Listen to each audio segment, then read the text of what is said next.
Hello students, zero order और first order, ठीक है, दो ऑर्डर की रिएक्शन हम पढ़ चुके हैं, उन पे न्यूमेरिकल भी हमने देख लिए। और बार बार मैं बोल रहा हूँ फर्स्ट ऑर्डर सबसे इंपॉर्टेंट है, उसके बाद बात आती है तो ज़ीरो ऑर्डर की, ठीक है। बताने को मैं बता दे रहा हूँ अभी सेकंड ऑर्डर भी, ठीक है, लेकिन इन जनरल फॉर्म भी एक मैं बताने वाला हूँ nth ऑर्डर के लिए, उसको आप ध्यान रखें तो वो ज़्यादा यूजफुल होगा इन जनरल क्वेश्चन करने के लिए।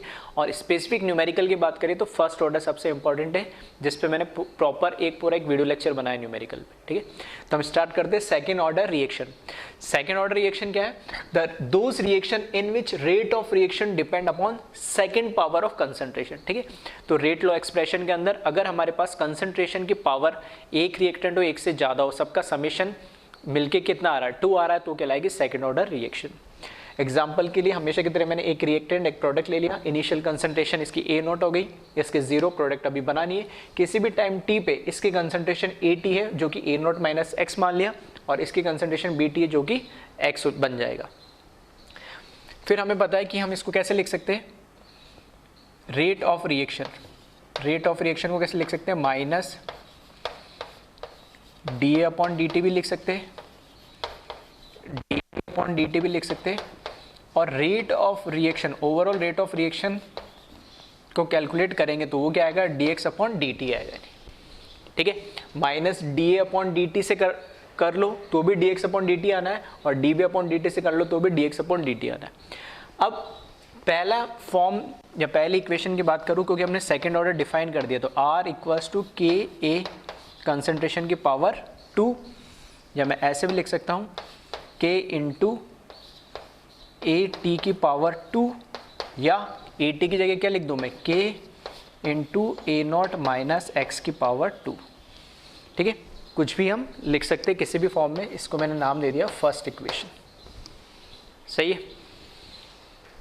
इससे ले लो minus D upon D T से ले लो, या डी बी से ले लो, D X upon D T आना है, तो मैं यहाँ पे रेट जो D X upon D T है, ठीक है, इस D X upon D T जो आर के बराबर और आर के बराबर क्या है, K into A naught minus x की पावर 2 भी है, तो दोनों को इक्वेट कर रहा हूँ, तो D X upon D T must be equals to K of A not minus X का होल स्क्वायर, ठीक है। ये भी आर के बराबर है और ये भी आर के बराबर है, तो दोनों को मैंने इक्वेट कर दिया है। क्रॉस मल्टीप्लाई कर ले इसको, तो ये आ जाएगा डी एक्स अपॉन, इसके नीचे तो मैंने लिख दिया ए नॉट माइनस एक्स की power 2 which must be equals to K into D T, ठीक है। इसके बाद क्या करें, इसको सिंपली इंटीग्रेट कर दे, ठीक है। इंटीग्रेट करेंगे इसको 0 से x तक करेंगे, तो ये हो जाएगा D X upon A not minus X का होल स्क्वायर, के तो कांस्टेंट है, इसको बाहर कर दिया, और इसको 0 से t dt इंटीग्रेट कर दिया, नहीं, ठीक है। इसका इंटीग्रेशन करना है तो 1 अपॉन ए नॉट मतलब कांस्टेंट है कोई, c माइनस एक्स का होल स्क्वायर, इसका इंटीग्रेशन करना है, ठीक है। तो इंटीग्रेट करेंगे, तो चलो बता देता हूँ, इसका इंटीग्रेशन करोगे, इसको ऐसे भी लिख सकता हूँ मैं, ए नॉट कॉन्स्टेंट है, ए नॉट माइनस एक्स का होल स्क्वायर, और उसकी पावर कितनी, -2 dx। ये इंटीग्रेट करना है, LHS वाला मैं बता रहा हूँ। तो इंटीग्रेट करोगे तो क्या हो जाएगा, ए नॉट माइनस एक्स, इंटीग्रेशन में क्या होता है -2, उसमें +1 ऐड हो जाता है, डिनोमिनेटर में भी -2 +1 ऐड हो जाएगा। फिर further A not minus x, इसका क्या करोगे, डिफ्रेंशिएशन करना होता है। अगर सिंपल तो 1 माइनस एक्स होता तो कोई दिक्कत नहीं है, लेकिन यहाँ क्या है कांस्टेंट, और फिर वो भी प्लस होता तो दिक्कत नहीं, तो माइनस आ गया तो हमें ध्यान रखना है, तो कांस्टेंट का तो 0 और माइनस एक्स का कितना हो जाएगा, सिर्फ -1। तो देखना इसकी पावर तो -2 +1, पावर कितनी हो जाएगी, -1, इसकी पावर हो जाएगी -1, और नीचे -2 प्लस वापस हो जाएगा -1, ये माइनस और ये माइनस वापस दोनों मिलके क्या हो जाएगा, प्लस। तो अल्टीमेटली आपको रिजल्ट क्या मिलेगा, 1 upon A not minus x, ये रिजल्ट मिलेगा, ठीक है। इसको सिंप्लीफाई कर लेना, -2 +1 -1, और माइनस प्लस, तो वो ये नेगेटिव हट गया, और ये -2 +1 ऊपर क्या बचेगा, -1, नीचे ले आया तो मैं वो +1 हो गया। तो इसको इंटीग्रेट करने पे यहाँ पर मुझे मिलेगा 1 upon A not minus x, और लिमिट इसकी पुट करेंगे 0 से x, के इसका इंटीग्रेशन करेंगे तो ये टी आ जाएगा, ये लिमिट पुट करेंगे 0 से टी, बस लिमिट पुट कर दे। अपर लिमिट करेंगे यहाँ पे तो यही रहेगा 1/a0 minus x minus lower limit, x की जगह क्या रखेंगे 0, तो ये बच जाएगा 1/a0 और यहाँ पर k अपर लिमिट रखेंगे तो t और लोअर लिमिट रखेंगे तो 0, तो k इंटू टी हो जाएगा ये। ठीक है, थोड़ा इसको सिंप्लीफाई कर ले, एलसीएम लेके क्रॉस मल्टीप्लाई कर ले तो ये आ जाएगा a0 माइनस एक्स और डिनोमिनेटर में आ जाएगा a0 into a0 minus x और यहाँ पर के टी। यहाँ देखना a0 से a0 कैंसिल हो जाएगा, ये a0 से a0 कैंसिल हो गया, माइनस माइनस क्या हो जाएगा प्लस, तो ऊपर डिनोमिनेटर में न्यूमिनेटर में आ जाएगा x और डिनोमिनेटर में आ जाएगा a0 upon a0 minus x. ठीक है, into 1/t is equals to k। तो ये यहाँ पर इसका रिजल्ट मिल जाएगा हमें, जैसे वहाँ पे लिखा था हमने फर्स्ट ऑर्डर के लिए k के लिए, वैसे यहाँ पर हो गया ये, तो इसको मैंने नाम दे दिया सेकंड इक्वेशन। फिर अब इसमें आगे हम देखें,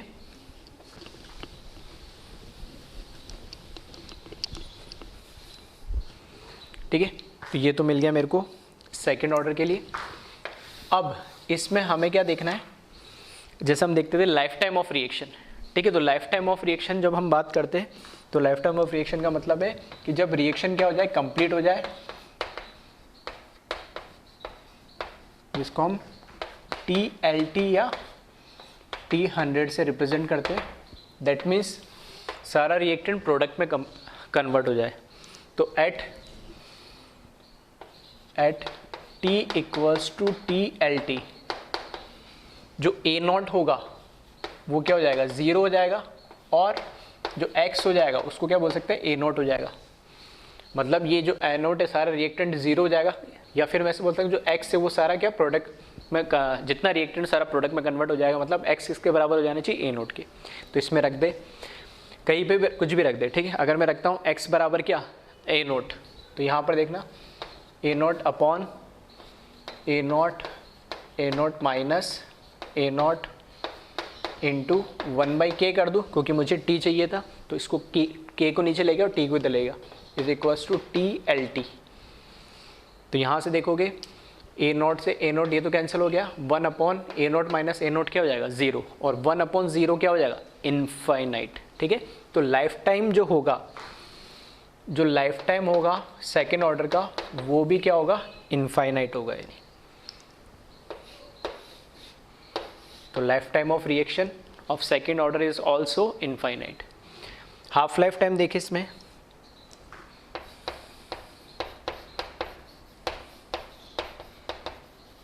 हाफ लाइफ टाइम का मतलब T 1/2 लिख दे या T 50 लिख दे। ठीक है, ये हो गया half life time of reaction. Half life time का मतलब है कि at T equals to T half, ठीक है, जो AT होगा वो किसके बराबर हो जाएगा A0/2 के बराबर, और X क्या हो जाएगा A0/2 के बराबर हो जाएगा। कैसे भी आप लिख दे, ठीक है, और यहाँ पर रख दे, वापस से इस फॉर्म के अंदर रख दे आप। ठीक है, तो यहाँ अगर मैं रखता हूँ T 1/2, ठीक है, इसको क्रॉस मल्टीप्लाई करके ये लिखा मैंने 1/k, और x की जगह क्या लिख दूँ मैं A0/2, तो न्यूमरेटर में लिखा मैंने A0/2, यहाँ पर A0 है ये, और ये A0 माइनस A0/2। ठीक है, सिंप्लीफाई कर ले इसको, A0 से A0 इधर कैंसिल हो जाएगा। ठीक है, A0 माइनस A0/2 क्या बचेगा A0/2 ही बचेगा यहाँ पे, जैसे बोल सकता हूँ A0/2 से ये पूरा कैंसिल आउट हो जाएगा। ठीक है, क्योंकि इसको सिंप्लीफाई करोगे तो A0/2 ही बचेगा, तो ये कैंसिल हो जाएगा। तो यहाँ पे T जो हाफ होगा, half life time of second order reaction is must be equals to 1/k A0।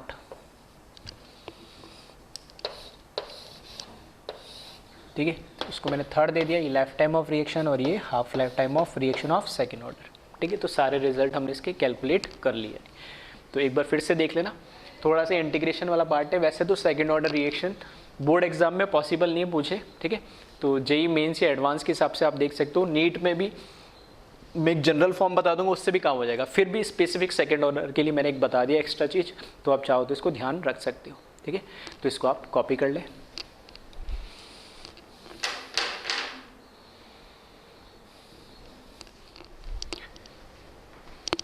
ठीक है, तो 0 फर्स्ट और सेकंड के बाद एक डायरेक्ट nth ऑर्डर देख लेते हैं। तो इन जनरल कोई भी ऑर्डर की रिएक्शन है तो उसके लिए जनरल फॉर्मूला क्या होगा उसको हम देख लेते हैं डराइव करके। वापस से रिएक्टेंट और प्रोडक्ट लिखा मैंने।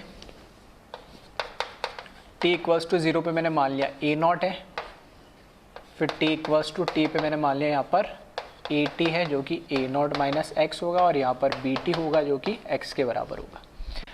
अब क्योंकि nth ऑर्डर बोल दिया तो जो रेट ऑफ रिएक्शन होगी R इक्वल्स टू के ए, कंसंट्रेशन की पावर क्या होगा n होगा, या के ए टी की पावर क्या होगा n होगा, या A0 माइनस एक्स भी लिख सकते हैं।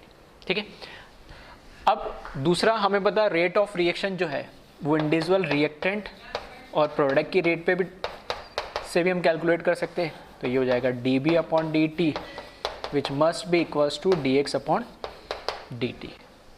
ठीक है, तो अभी तक हमने क्या करा था, हमेशा dx अपॉन dt निकाला, और dx अपॉन dt को हमने क्या करा, इक्वेट करा r इक्वल्स टू के ए की पावर जो भी थी। ठीक है, 0 थी या 1 थी, फिर वहाँ से हमने क्या करा, उसका जो जनरल फॉर्म था वो हमने 0 फर्स्ट और सेकंड के निकाला। इस बार देखना मैं अलग कर रहा हूँ, कुछ अलग क्या कर रहे हैं हम, चाहे तो ठीक है, चाहो तो इसको dx बाई dt को इसके बराबर मतलब at के बराबर, at को क्या लिख सकते हैं A0 माइनस एक्स लिख के और इंटीग्रेट कर सकते हो, उसके A0 माइनस एक्स की पावर क्या हो जाएगी n। इसको दूसरे तरीके से भी कर सकते हैं, कैसे, यहाँ डायरेक्ट इस फॉर्म से कर रहा हूँ मैं, r इक्वल्स टू के ए की पावर n है ना, तो देखना मैं इसको लिख रहा हूँ minus D upon D T. R बराबर हम ये लिख सकते हैं, वो लिखा मैंने, और आर बराबर क्या है के इंटू ए की पावर एन। ठीक है, क्योंकि अल्टीमेटली मुझे ए को इंटीग्रेट करना है, तो जिसके रेस्पेक्ट में इंटीग्रेट करना वही होना चाहिए। ठीक है, तो डी ए के रेस्पेक्ट में कर रहा हूँ तो ए करा, डी एक्स के रेस्पेक्ट में कर रहा तो मैं इसको डी एक्स के टर्म में लिख ले रहा, तो ऐसे भी इंटीग्रेट कर सकते हैं। ठीक है, तो इसको देखना। अब इसमें इंपॉर्टेंट है, जब मैं इसको इंटीग्रेट करूँगा तो माइनस डी ए अपॉन ए की पावर एन। ठीक है, ये तो होगा क्रॉस मल्टीप्लाई, यहाँ पर आ जाएगा के इंटू यहाँ पर आ जाएगा डी टी। तो डी टी को हम कहाँ से इंटीग्रेट करेंगे, 0 से लेके t तक, जब इनिशियल था और किसी भी t टाइम पे मैंने इसको करा इंटीग्रेट। यहाँ इसको इंटीग्रेट करना है मुझे, और इसकी लिमिट जो है वो इंपॉर्टेंट है, कहाँ से करोगे देखना। 0 पे अब किसके रेस्पेक्ट में कर रहा हूँ मैं, ए के कंसंट्रेशन ऑफ रिएक्टेंट के रेस्पेक्ट में कर रहा हूँ, तो t इक्वल्स टू 0 पे इसकी कंसंट्रेशन देखना क्या थी, A0। फिर से सुनना, 0 से t इंटीग्रेट कर रहे हैं तो t इक्वल्स टू 0 पे a की कंसंट्रेशन क्या थी, A0। तो मैं इसको इंटीग्रेट करूँगा, A0 से लोअर लिमिट हो जाएगी A0 और अपर लिमिट होगी t तक इंटीग्रेट कर रहा हूँ, टाइम t तक, और टाइम t पे इसकी कंसंट्रेशन क्या है, AT। तो यहाँ पर मैंने लिख दिया ये AT आए। ठीक है, तो ये दूसरे तरीके से, एक नए तरीके से मैंने इसको इंटीग्रेट करा है, तो ऐसे भी आप कर सकते। अगर आपको ऐसे करने में दिक्कत आ रही हो, पहले जैसे कर रहे थे dx बाई dt, तो कर सकते हो dx by dt equals to, ठीक है, यहाँ पर क्या लिखोगे A0 x की पावर n। ठीक है, इसके आगे जैसे हम लिख सकते हैं। फिर देखो इसको इंटीग्रेट जब करोगे तो 1 अपॉन एक्स की पावर n।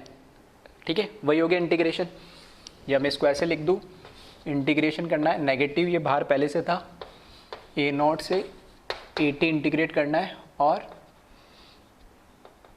a की पावर n dA के 0 से t dt, ऐसे लिख लो, n की पावर, सॉरी ये क्या हो जाएगा माइनस n, a की पावर माइनस n। डिनोमिनेटर में था, ऊपर ले जाऊंगा तो पावर क्या हो जाएगी, नेगेटिव हो जाएगी। अब इंटीग्रेट कर लो। ठीक है, तो इंटीग्रेट करेंगे तो नेगेटिव, ये तो बाहर पहले से था, और a की पावर माइनस n इंटीग्रेशन में क्या करते, +1 ऐड कर देते, और यहाँ पे भी क्या होगा माइनस n +1 हमने ऐड कर दिया, A0 से AT is equals to k into, इसका तो इंटीग्रेशन करेंगे तो t, और 0 से t। ठीक है, अब इसको देखना, पहले इसको सिंप्लीफाई कर देता हूँ। डिनोमिनेटर में माइनस n प्लस n, और ये है बाहर, क्योंकि n तो एक नंबर होगा, ठीक है, फ्रैक्शन हो या फिर नॉर्मल इंटीजर हो, n तो एक नंबर है, ठीक है, तो कांस्टेंट है, तो इसको मैं ले जा रहा हूँ बाहर। इससे इस लिमिट का तो कोई फर्क नहीं पड़ेगा, क्योंकि लिमिट तो कहाँ रखेंगे, इधर एक ही जगह रखेंगे। तो -n+1 को जब मैं बाहर ले जाऊंगा तो इस माइनस से मल्टीप्लाई होगा, तो n तो हो जाएगा पॉजिटिव और 1 हो जाएगा नेगेटिव, तो n-1 हो जाएगा, और कहाँ, डिनोमिनेटर में।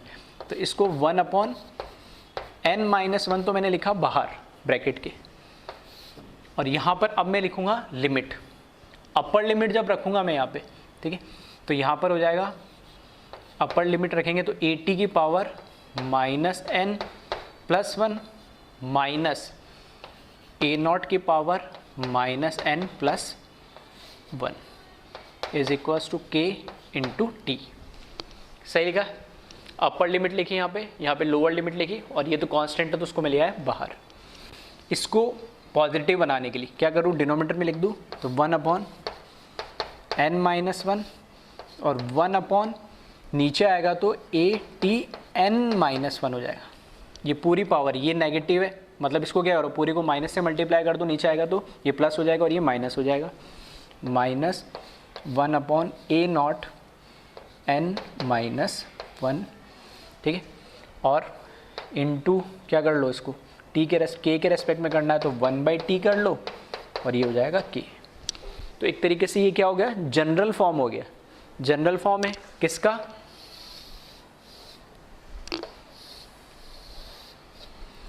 किसी भी nth ऑर्डर रिएक्शन का जनरल फॉर्म है, जैसे हमने फर्स्ट ऑर्डर सेकंड ऑर्डर के लिए कैलकुलेट करा था, यानी, ठीक है। तो इस तरीके से हम इसका nth ऑर्डर रिएक्शन का हमने जो जनरल फॉर्म कैलकुलेट करा है, ठीक है, उसके लिए हम हाफ लाइफ टाइम भी एक जनरल कैलकुलेट कर लेते हैं, ठीक है। तो लाइफ टाइम आप देख रहे होंगे जनरली क्या आता है, इनफाइनाइट आता है कई केसेस में, लेकिन हाफ लाइफ का एक रिलेशन आपको देखने को मिलेगा। हाँ, ये ध्यान रखना, ये जो रिलेशन है, ठीक है, इंपॉर्टेंट है, ध्यान रखना।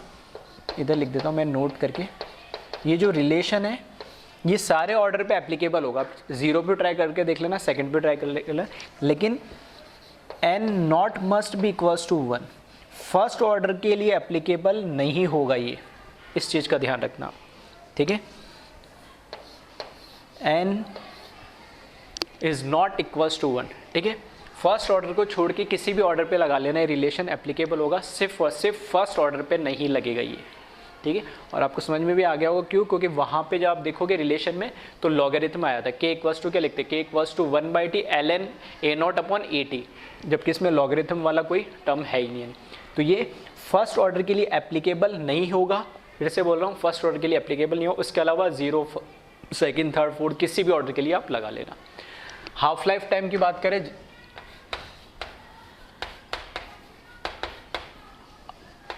Half life time of nth order reaction,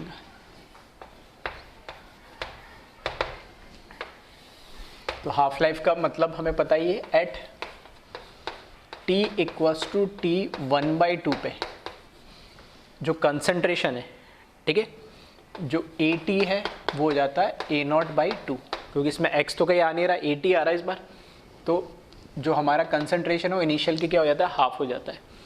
तो जहाँ पर भी at वहाँ a0/2 लिख के रख दे, यानी, ठीक है। तो हाफ लाइफ टाइम कैलकुलेट करना, तो इसको इधर लिख रहा हूँ, k को इधर क्रॉस मल्टीप्लाई करके लिख रहा हूँ, तो ये हो जाएगा t हाफ 1/k, इसके साथ में ये तो कांस्टेंट है n-1, इसको मैंने, ठीक है, t उधर चला गया, k नीचे आ गया, और n-1 दोनों को पहले लिख दिया मैंने।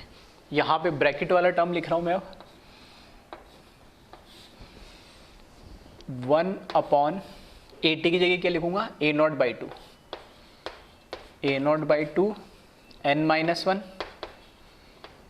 माइनस 1/a0 की पावर n-1, ठीक है। बस अब यहाँ देखना, a0 की पावर n-1 इधर भी आएगा और a0 की पावर n-1, ये तो क्या हो जाएगा दोनों में, ये इसको और थोड़ा चलो सिंप्लीफाई कर देता हूँ मैं, t 1/2 1/k n-1, देखो 2 की पावर n-1 ऊपर का चला जाएगा, न्यूमरेटर में चला जाएगा, तो 2 की पावर n-1 और यहाँ बचेगा ए नॉट की power n-1 upon A not की पावर n-1।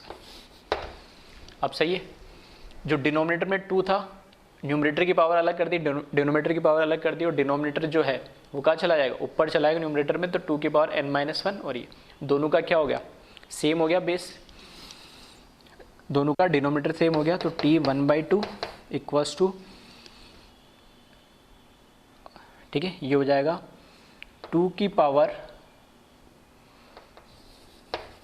n-1 -1, सही है, और k इंटू n-1 और a नॉट की पावर n-1, ठीक है।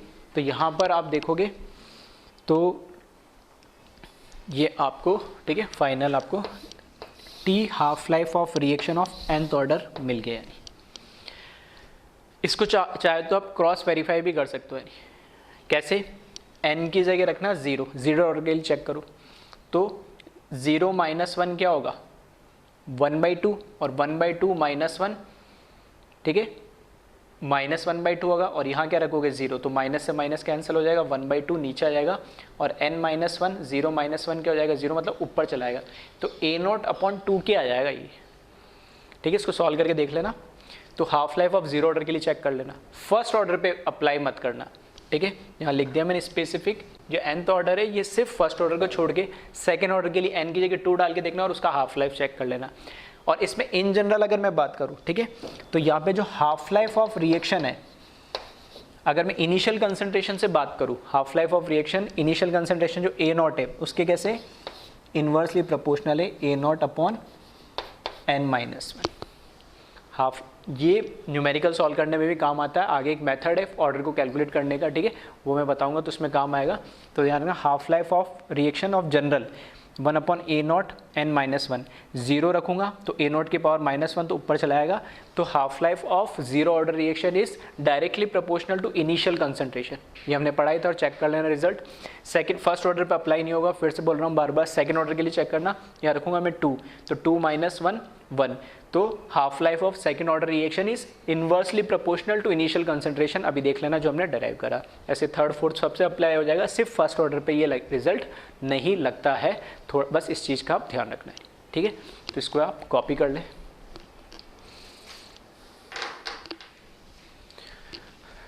अब बात करते हैं हम सूडो ऑर्डर रिएक्शन।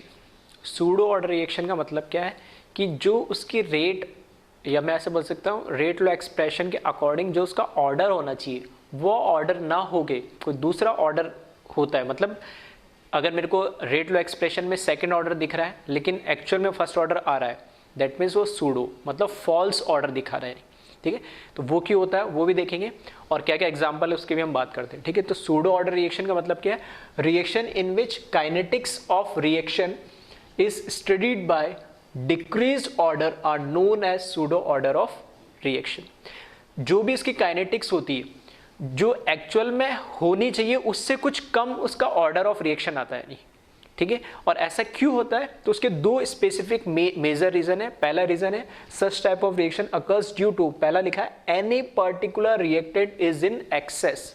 अगर मेरे पास एक या एक से ज्यादा रिएक्टेंट है तो उसके अंदर अगर कोई पर्टिकुलर रिएक्टेंट एक्सेस के अंदर प्रेजेंट हो, ठीक है, बहुत उसका कंसंट्रेशन बहुत ज़्यादा हो दूसरों के रेस्पेक्ट में, तब हम उसमें सूडो ऑर्डर रिएक्शन या सूडो ऑर्डर होने की संभावना या पॉसिबिलिटी बढ़ जाती है। दूसरा रीज़न है अगर किसी रेट लॉ एक्सप्रेशन के अंदर कैटलिस्ट आ रहा हो, ठीक है, एक्सपेरिमेंटली अगर हमने इसको डिटरमाइन करा और रेट लॉ एक्सप्रेशन के अंदर कैटलिस्ट आ रहा है, और कैटलिस्ट आ भी सकता है, इसका भी मैंने एग्जाम्पल, ठीक है, जब मैंने ऑर्डर समझाया था तब मैंने कुछ एग्जाम्पल्स लेके, तो उसमें ऐसा भी एक एग्जाम्पल लिखा था जिसमें एक्चुअल में कैटलिस्ट भी आता है रेट लॉ एक्सप्रेशन के अंदर, ठीक है। तो अगर कैटलिस्ट आ रहा हो तब भी वो फॉल्स ऑर्डर होगा या सूडो ऑर्डर होगा, या फिर अगर जो भी रिएक्टेंट रेट लॉ एक्सप्रेशन में आ रहा है और उनमें से कोई एक एक्सेस के अंदर हो तो भी सूडो ऑर्डर होगा। क्यों होगा, ठीक है, तो एक एग्जाम्पल से समझते हैं। पहला एक एग्जाम्पल ले रहा हूं मैं सिंपल सा। इन जनरल मैंने बोला कोई A + 2B रिएक्ट करके कुछ ये एक प्रोडक्ट बना रहे हैं, ठीक है। ये जो प्रोडक्ट बना रहे हैं तो इससे जो रेट लॉ एक्सप्रेशन है इनका, ठीक है, रेट लॉ एक्सप्रेशन एक्सपेरिमेंटली मैंने मान लिया कि गिवन इन्होंने दे रखा है R equals to K A की पावर 1 B की पावर 1। ये रेट लॉ एक्सप्रेशन है, ठीक है, एक्सपेरिमेंटली ये आया है।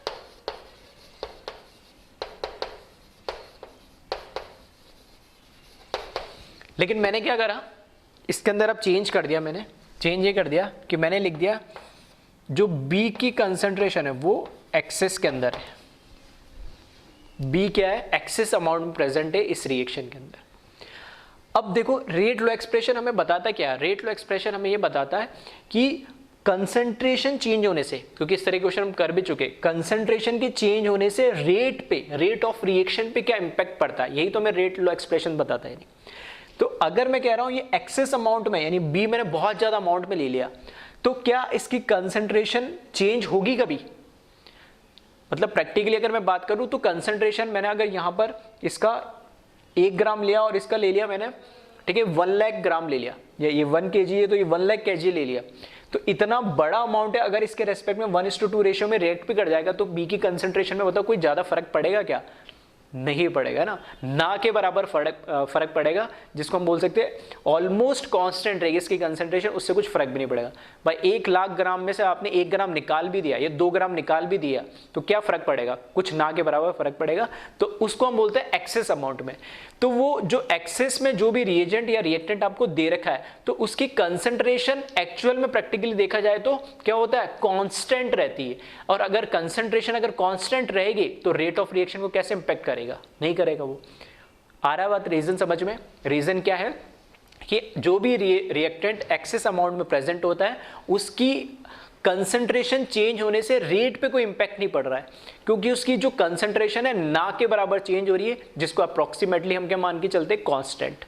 और अगर रेट की अगर कंसंट्रेशन रिएक्टेंट की कांस्टेंट रहेगी तो वो खुद अपने आप में क्या बन जाएगा, एक कांस्टेंट बन जाएगा, और कांस्टेंट से रेट पे कोई लेना देना नहीं है।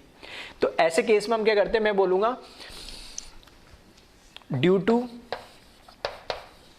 एक्सेस अमाउंट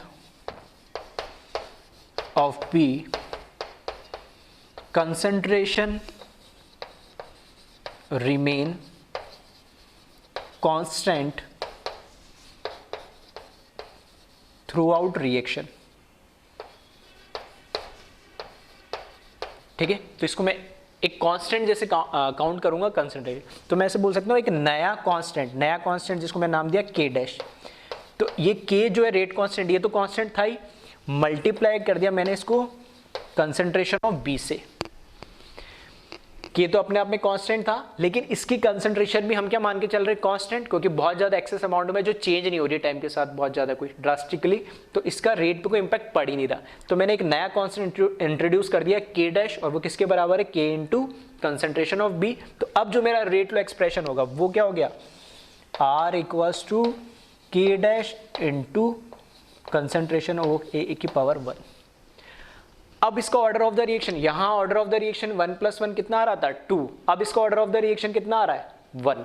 तो ऑर्डर डिक्रीज हुआ, यही तो बोला हमने, reaction in which kinetics of reaction is studied by decrease order.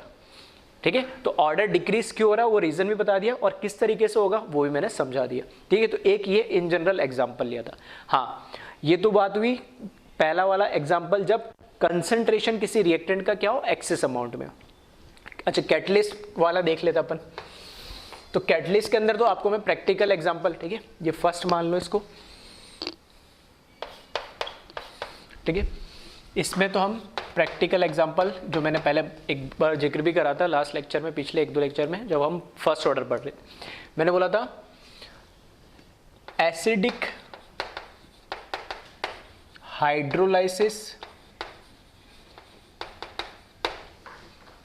Hydrolysis of ester. Acidic hydrolysis ester में हमने लिखा था CH3 COO C2H5,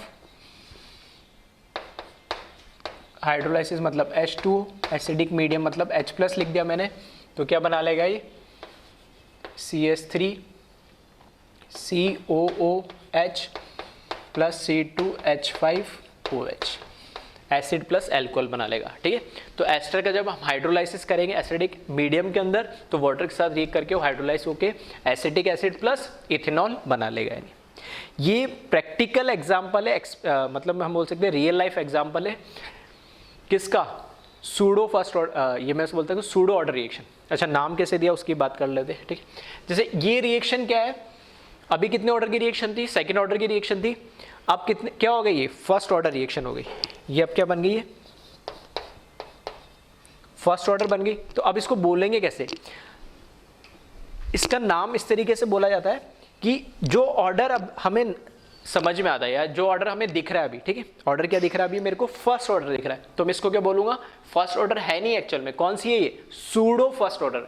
एक्चुअल में तो ये सेकेंड ऑर्डर थी एक्सपेरिमेंटली, लेकिन हमने मान लिया कि इसकी कंसंट्रेशन ना के बराबर है, तो कैलकुलेशन करते समय हम उसको कांस्टेंट मान लेते, लेकिन ये फर्स्ट ऑर्डर हुई थोड़ी, फॉल्स फर्स्ट ऑर्डर है ये एक तरीके से। तो इसको नाम क्या बोलते हैं हम, सूडो फर्स्ट ऑर्डर रिएक्शन। इसको क्या बोलेंगे, सूडो फर्स्ट ऑर्डर रिएक्शन। आ रही बात समझ में, सूडो क्यों बोला है, क्योंकि ये एक्चुअल में फर्स्ट ऑर्डर नहीं है, ये फॉल्स फर्स्ट ऑर्डर है, एक्चुअल में तो सेकेंड ऑर्डर थी, लेकिन कैलकुलेशन के लिए थ्योरेटिकली हमने ये मान लिया कि कंसंट्रेशन चेंज नहीं हो रही, तो उसको कांस्टेंट मान के हमने फर्स्ट ऑर्डर बना दिया, तो इसलिए इसको बोलते हैं सूडो फर्स्ट ऑर्डर रिएक्शन। ठीक है, इसी तरीके से इसकी बात करें हम, तो यहाँ पर एक्सपेरिमेंटली जब इसकी रेट देखी गई तो K कंसंट्रेशन ऑफ रिएक्टेंट, एक तो इसमें हमारे पास CH3 COO C2H5 और concentration of H plus, that means जो कैटलिस्ट है हमारा, जो कैटलिस्ट है वो भी रेट लो एक्सप्रेशन के अंदर आ रहा है। ठीक है, कैटलिस्ट भी रेट लो एक्सप्रेशन के अंदर आ रहा है। तो यहां से देखेंगे तो ये कैसी है, सेकेंड ऑर्डर रिएक्शन है। ठीक है, लेकिन हमने बोला कि अगर रेट लो एक्सप्रेशन के अंदर कैटलिस्ट आ रहा है तो उस कैटलिस्ट की कंसंट्रेशन को हम भी कांस्टेंट मानेंगे, क्योंकि कैटलिस्ट हमें पता करता क्या है, हाँ वो रेट ऑफ रिएक्शन को ऑल्टर जरूर करता है। ठीक है, या तो बढ़ा देगा या कम कर देगा, मतलब चेंज जरूर करता है, लेकिन क्योंकि इसकी जो कंसंट्रेशन होती है, कैटलिस्ट का काम क्या होता है, रिएक्शन स्टार्ट होने के बाद वो क्या करता है, खुद इन्वॉल्व होता है रिएक्शन में, और रिएक्शन खत्म होने से पहले खुद वापस क्या हो जाता है, at the end of the reaction regenerate हो जाता है। तो उसकी कंसंट्रेशन में कोई चेंज नहीं आता है। नहीं, तो कंसंट्रेशन जो कैटलिस्ट की होती है वो क्या रहती है, कांस्टेंट रहती है। तो फिर से मैं इसको एक कांस्टेंट मान लेता हूं, तो concentration of catalyst remain constant during the reaction. ठीक है, तो यहां से फिर से एक नया कांस्टेंट K डैश माना, जिसको K into concentration of H plus कर दिया मैंने। तो अब जो रेट लो एक्सप्रेशन आ जाएगा वो आ जाएगा K dash concentration of CH3 COO C2H5। तो वापस से ये क्या होगी, सूडो फर्स्ट ऑर्डर रिएक्शन कहलाती है, सूडो फर्स्ट ऑर्डर रिएक्शन। सही है। एक और एग्जांपल मैंने बताया था, इन्वर्जन ऑफ कैन शुगर। ठीक है, इन्वर्जन ऑफ कैन शुगर, या हम उसको क्या बोलते हैं, सुक्रोज भी बोलते हैं। वो क्या होता है, C12H22O11 plus H2O in presence of acidic medium, ये कन्वर्ट हो जाता है C6H12O6 प्लस C6H12O6। यहाँ पर ये सुक्रोज होता है, ठीक है, यहाँ पर एक ग्लूकोज होता है और एक फ्रुक्टोज होता है। नहीं, ठीक है, मॉलिक्यूलर फॉर्मूला दोनों का सेम होता है। ये इन्वर्जन क्यों बोलते हैं, क्योंकि ये डेक्स्ट्रो रोटेटरी होता है, ये भी डेक्स्ट्रो होता है लेकिन ये लीवो होता है, लेकिन इसका मैग्नीट्यूड ज़्यादा होता है। तो पहले तो सॉल्यूशन डेक्स्ट्रो होता है, लेकिन बाद में जब पूरा है इसका, जब ये किस में कन्वर्ट हो जाता है ग्लूकोज प्लस फ्रुक्टोज में, तो ये इसका मैग्नीट्यूड ज़्यादा होने की वजह से ओवरऑल सॉल्यूशन कैसा हो जाता है, लीवो रोटेटरी। ठीक है, तो उसको हम इन्वर्जन बोलते हैं। इसमें भी सेम कहानी है, रेट लो एक्सप्रेशन। ठीक है, जगह नहीं है तो मैं लिख नहीं रहा हूँ। ठीक है, एक बार इसको कॉपी कर ले, मैं यहाँ लिख देता हूँ साइड में। तो रेट लो एक्सप्रेशन जो है यहाँ पे,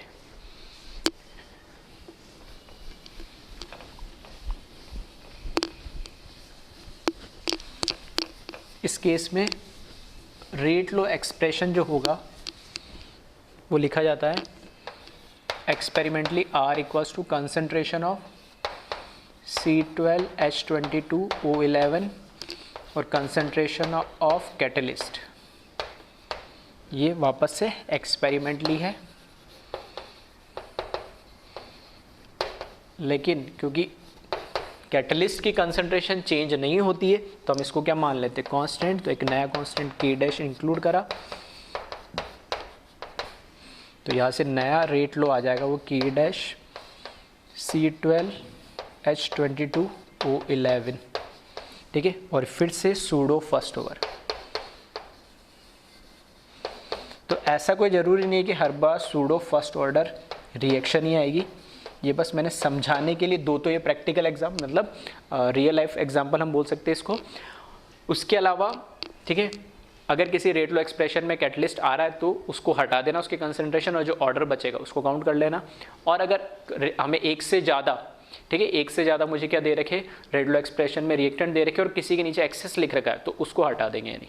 ठीक है, फिर ऑर्डर काउंट कर लेंगे और उसके बाद जो ऑर्डर काउंट करेंगे वो ऑर्डर हो जाएगा। सेकंड होगा तो सूडो सेकंड ऑर्डर, थर्ड होगा तो सूडो थर्ड ऑर्डर, इस तरीके से। ठीक है, तो इसको आप कॉपी कर ले।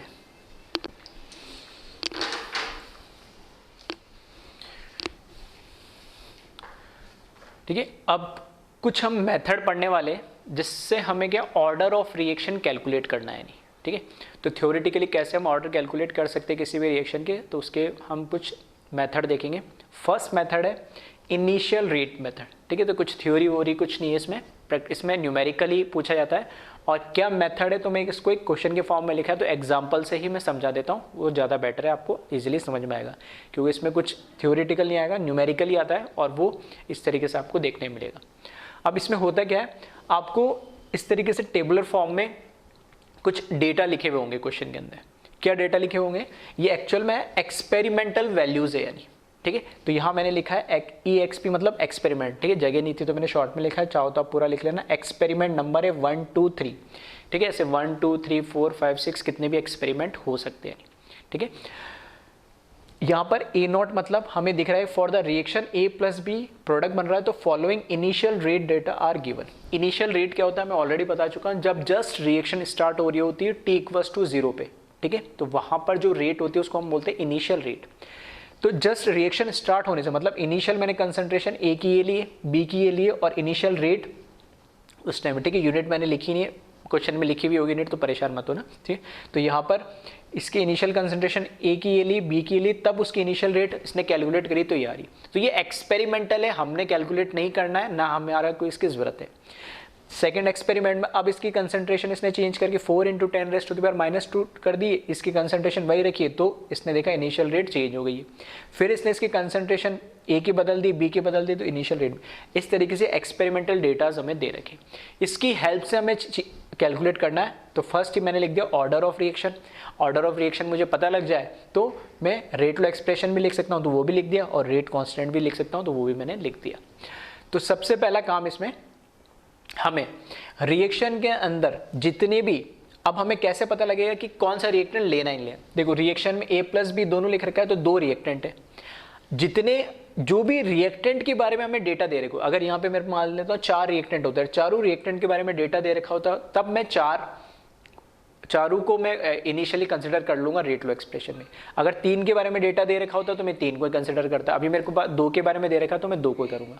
तो सबसे पहले हम क्या करेंगे, एक अजम्पशन मानेंगे कि मैं मान रहा हूं कि जो रेट लो एक्सप्रेशन है उसमें A पे वो दिख भी रहा है मुझे, यहाँ से A की कंसंट्रेशन पे भी डिपेंड कर रहा है और B की कंसंट्रेशन पे भी डिपेंड कर रहा है। तो मैं अज्यूम कर लेता हूँ कि A के रेस्पेक्ट में कुछ ऑर्डर ऑफ रिएक्शन होगा, B के रेस्पेक्ट में कुछ होगा। अगर A और B का इंडिविजुअल ऑर्डर पता लग गया तो ओवरऑल मुझे पता लग ही जाएगा। ठीक है, तो सबसे पहले let order of reaction with respect to A is X मान लिया मैंने, एंड B के रेस्पेक्ट में मैंने Y मान लिया। ठीक है, पूरा लिख लेना, जगह नहीं है तो मैं थोड़ा शॉर्ट में लिख रहा हूँ। Let order of reaction with respect to A is X and order of reaction with respect to B is Y। तो रेट लो एक्सप्रेशन में यहाँ से लिख सकता हूँ R must be equals to K concentration of A की power X और concentration of B की पावर Y। ये मैंने रेट लो एक्सप्रेशन, ठीक है, अज्यूम कर लिया इनिशियली। अब मेरे पास जो तीन डेटा दे रखे, इस डेटा को मैं यहाँ पे रखूँगा, तीन इक्वेशन बना लूँगा। ठीक है, फर्स्ट डेटा मुझे क्या दे रखा, इनिशियल रेट जो R है। ठीक है, ये R की वैल्यू मुझे दे रखी है, तो R की वैल्यू जो दे रखी है, इनिशियल रेट वो जो दे रखी है वो R की वैल्यू में रखूँगा, इनिशियल कंसंट्रेशन इसका रखूँगा, इनिशियल कंसंट्रेशन का रखूँगा और तीन इक्वेशन बना दूँगा। तो फर्स्ट मैंने यहाँ लिखा 5 × 10⁻⁻⁶, R की जगह मैंने ये डेटा रखा, इक्वल्स टू K तो कोई कांस्टेंट होगा, A का इनिशियल डाटा जो इनिशियल कंसंट्रेशन है 2 × 10⁻⁻² की पावर X और B की कंसंट्रेशन 3 × 10⁻⁻³ की पावर Y। ये होगी मेरे लिए इक्वेशन नंबर 1। इसी तरीके से रिमेनिंग दो और इक्वेशन जो दे रखी है वो डेटा रख के मैं दो इक्वेशन और बना लूँगा। ठीक है, या इसको चाहो तो आप सेकंड दे दो, इसको 1 दे दो। ठीक है, जो आपने अज्यूम करी, सेकंड के लिए लिखूँगा। अब देखना यहाँ 10⁻⁻⁶ या 10⁻⁻⁴ या 10 या -5 है या -4 या -6 है, तो सबको मैं 6 ही रखना चाह रहा हूँ। ठीक है, क्यों, वो भी समझ में आ जाएगा। तो अगर मेरे को 10⁻⁻6 करना है तो 10 से मल्टीप्लाई और डिवाइड करना होगा, तो यहाँ पर क्या आ जाएगा 10 × 10⁻⁻6, ऐसा लिख सकता हूँ मैं। ठीक है, तो 10 × 10⁻⁻6 लिख देता हूँ ताकि पावर सेम हो जाएगी। क्यों सेम करी वो भी अभी समझ में आ जाएगा। इसको लिखा K, A की कंसंट्रेशन 4 × 10⁻² की पावर X, B की कंसंट्रेशन 3 × 10⁻³ ये हो जाएगी इक्वेशन नंबर मेरे लिए थर्ड। सिमिलरली थर्ड एक्सपेरिमेंट का डेटा मैं यहाँ पे लिख दे रहा हूँ। इसको मैं करना है मेरे को -6, तो 100 से मल्टीप्लाई और डिवाइड करेंगे तो ये कितना हो जाएगा 180। तो ये हो जाएगा 180 × 10⁻⁻6 K 8 × 10⁻⁻² की पावर X 9 × 10⁻⁻³ की पावर Y और ये होगी फोर्थ इक्वेशन। अब देखना मेरे पास तीन इक्वेशन बन गई है और दो अननोन वेरिएबल है X और Y हर के अंदर। तो इन तीन इक्वेशन की हेल्प से मैं X और Y को कैलकुलेट करने वाला हूँ। कैसे, ठीक है, तो स्टार्ट कर रहा हूँ मैं। किसी को भी ले लो, कोई फ़र्क नहीं पड़ता। जैसे फॉर एग्जांपल मैंने ले लिया, थर्ड को डिवाइड कर रहा हूँ सेकंड से, तो मैंने फर्स्ट लिया, थर्ड इक्वेशन को डिवाइड करना है सेकंड से। तो थर्ड में ऊपर क्या आ जाएगा 10 × 10⁻⁻6, ठीक है, और यहाँ क्या आ जाएगा 5 × 10⁻⁻6। इसलिए मैंने ये पावर सेम करी थी। तो उस टाइम ना करो, कोई दिक्कत नहीं, बाद में कैलकुलेशन टाइप कर सकते हो, ठीक है, अपने अपना तरीका है सॉल्व करने का। फिर K, इसमें ऊपर क्या लिखेंगे K × 4 × 10⁻⁻² की पावर X 3 × 10⁻⁻³ की power Y divided by K × 2 × 10⁻⁻² और 3 × 10⁻⁻³ की पावर Y। ठीक है, तो यहाँ 10⁻⁻6 से 10⁻⁻6 कैंसिल हो जाएगा, 5 से कैंसिल होकर यहाँ पे क्या बचेगा 2। ये दोनों टर्म सेम है तो कैंसिल हो जाएगा ये पूरा, K से K कैंसिल हो जाएगा। तो यहाँ मेरे पास बचेगा क्या, सिर्फ यहाँ बचेगा, इधर तो बचा 2, इधर देखना इसकी भी पावर x है, इसकी भी पावर x है, तो सेम हो जाएगी पावर। तो 10⁻⁻² से 10⁻⁻² कैंसिल हो जाएगा, 2 से 2 कैंसिल हो जाएगा, तो 2 की पावर x बचेगी अल्टीमेटली। इसको पूरा कैलकुलेट कर लेना। 10 की पावर -2 से 10 की पावर -2, 2 से 2 कैंसिल हो जाएगा, तो पावर में इक्वेट कराऊंगा तो x की वैल्यू क्या आ गई 1। ठीक है, वैसे तो पूरा सॉल्व कर दिया, फिर भी अपने से खुद से एक बार सॉल्व करके देख लेना। इसकी पावर x है, इसकी पावर x है, तो पूरा ब्रैकेट के बाहर एक x आ जाएगा। 10 की पावर -2 से कैंसिल, 2 से 4 कैंसिल होकर 2 बचेगा, तो 2 की पावर x और which is x equals to 1, x की वैल्यू आ गई। इसी तरीके से 4 को 2 से डिवाइड कर लो, या ठीक है, या 4 को 3 से डिवाइड कर लो, वो अपने अपना तरीका है कैसे आप करते हो। ठीक है, तो इस तरीके से आपको x और y की वैल्यू कैलकुलेट करनी है। ठीक है, तो इस तरीके से अब जैसे इसमें मैं क्या कर रहा हूँ, फिर 4 को डिवाइड कर दे रहा हूँ वापस आपके पास। ठीक है, 3 को सेकंड से डिवाइड कर रहा हूँ, 4 को अब की बार फिर सेकंड से डिवाइड कर रहा हूँ। तो सेम अब मैं डायरेक्ट लिख रहा हूँ। ठीक है, एक मैंने कैलकुलेट करके बता दिया, सेम ऐसे लिखोगे तो देखना ऊपर न्यूमरेटर में क्या बचेगा 180, 10 की पावर -6 से 10 की पावर -6 कैंसिल हो जाएगा, यह बचेगा 5। ठीक है, बोर्ड एग्जाम में आता तब थोड़ा सॉल्व करके दिखाओगे, कंपटीशन एग्जाम में आता तो ऐसे डायरेक्ट करके लिख लेना। ठीक है, इतना टाइम खराब नहीं करना है। फिर k से k कैंसिल हो जाएगा, यहाँ पर क्या बचेगा, ठीक है, यहाँ देखना, यहाँ बचेगा 8, 10 की पावर -2 से 10 की पावर -2 कैंसिल हो जाएगा, 8/2, इसकी पावर क्या आएगी x, और 9, 10 की पावर -3 से 10 की पावर -3 कैंसिल हो जाएगा, तो यह बचेगा 9/3 और इसकी पावर क्या हो जाएगी y। सही है, x की वैल्यू मुझे पता लगी यहाँ पे 1, तो वो पुट कर दो ये वैल्यू। तो ये इसको सॉल्व करेंगे, ये इसको चलो अभी ऐसे रहने दो, 180/5 इज इक्वल्स टू, x की जगह रखा मैंने, ये हो गया एक तरीके से क्या हो 4 की पावर 1 और 3 की पावर y। ठीक है, 3 से 3 कैंसिल हो जाएगा 4, और यहाँ रखेंगे x की जगह 1 तो 4 बचा, ये आ जाएगा 20, तो 180/20। ठीक है, 4 को मैंने क्रॉस मल्टीप्लाई करा इज इक्वल्स टू 3 की पावर y, और इसको कैंसिल करूँगा तो कितना आ जाएगा 9, तो 9 इक्वल्स टू 3 की पावर y, और 9 को क्या लिख सकता हूँ 3 का स्क्वायर, तो 3 की पावर y, तो अल्टीमेटली y की वैल्यू यहाँ से मेरे को कैलकुलेट होकर आ गई 2।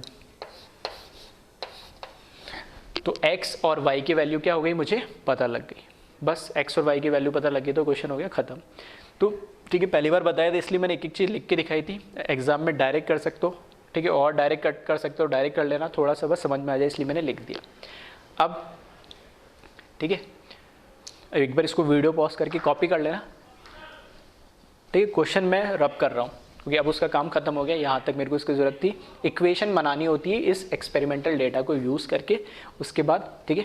तो इसको एक बार वीडियो पॉज करके कॉपी कर लो, फिर मैं यहाँ से क्वेश्चन को रब कर रहा हूँ थोड़ा।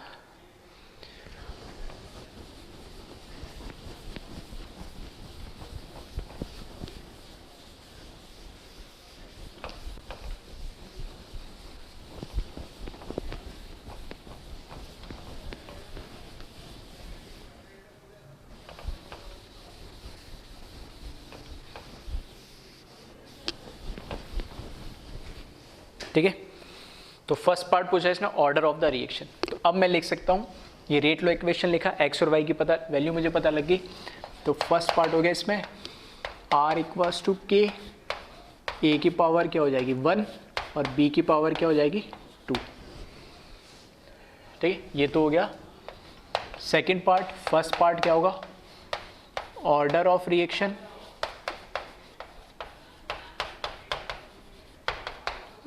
One plus 2 is equals to 3।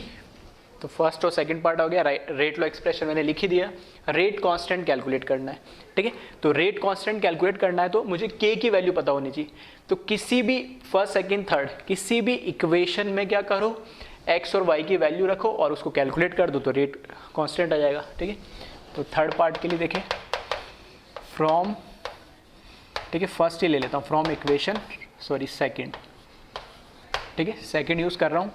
तो यहाँ पर आ जाएगा 5 इंटू 10 की पावर -6 के 2 इंटू 10 की पावर -2 इसकी पावर 1, 3 इंटू 10 की पावर -3 इसकी पावर क्या हो गई 2, ठीक है। तो यहाँ से 5 × 10⁻⁻6 के इसको सॉल्व करेंगे तो 2 × 10⁻⁻2 और ये कितना हो जाएगा 3 × 10⁻⁻6। तो ये -6 और -2 हो जाएगा -8, जो कि नीचे क्रॉस मल्टीप्लाई होकर ऊपर चला जाएगा। तो ये आ जाएगा 5 × 10⁻⁻6 × 10⁻+8 और 2 3 6 नीचे आ जाएगा। ये यहाँ से k कैलकुलेट हो जाएगा, ठीक है। और इसको कैलकुलेट कर लेना तो 500 और अच्छा सॉरी यहाँ पर स्क्वायर है ना, तो ये 9 हो जाएगा, ठीक है। इसका स्क्वायर करेंगे तो ये 9 और 9 2 18। तो यहाँ से k की वैल्यू कैलकुलेट कर लेना, ये हो जाएगा 500/18 और यूनिट आपको पता लगी थर्ड ऑर्डर है तो डायरेक्ट मैं यूनिट लिख सकता हूँ। m⁻1 - n होती है ना, तो यहाँ पर n कितना हो जाएगा 3, तो मोलर इसकी पावर तो हो जाएगी -2 और टाइम तो हमेशा क्या रहता है, इन्वर्स ही रहता है, ठीक है। तो इस तरह के क्वेश्चंस आपको काफ़ी सारे देखने को मिल जाएंगे, ठीक है। और ऐसे क्वेश्चन पूछे भी गए और पूछे भी जाएंगे। एक इंपॉर्टेंट मेथड है ऑर्डर कैलकुलेट करने का। ऑर्डर पता लग गया तो रेट लॉ एक्सप्रेशन और रेट कांस्टेंट वगैरह कुछ भी इससे पूछा जा सकता है। नहीं क्लियर है। स्पेसिफिक क्वेश्चन ऐसे भी पूछ सकता है कि calculate order of reaction with respect to A and B, तो वो वैसे भी मतलब कुछ भी कर लो, क्वेश्चन को सॉल्व इसी तरीके से करना है। जितनी इक्वेशन दे रखी होगी, ठीक है, उससे आपको मतलब डेटा जितने एक्सपेरिमेंटल डेटा दे रखे होंगे उतनी इक्वेशंस बनेगी। अब कौन सी इक्वेशन आप सॉल्व करने के लिए यूज़ करो तो वो थोड़ा स्मार्टली आपको देखना पड़ेगा कि जहाँ से कैलकुलेशन ईजी हो, ठीक है, ज़्यादा मुझे कैलकुलेशन कम करना पड़े। तो एक इंपॉर्टेंट मेथड है, तो इसको एक बार वापस देख ले और इसको कॉपी कर ले।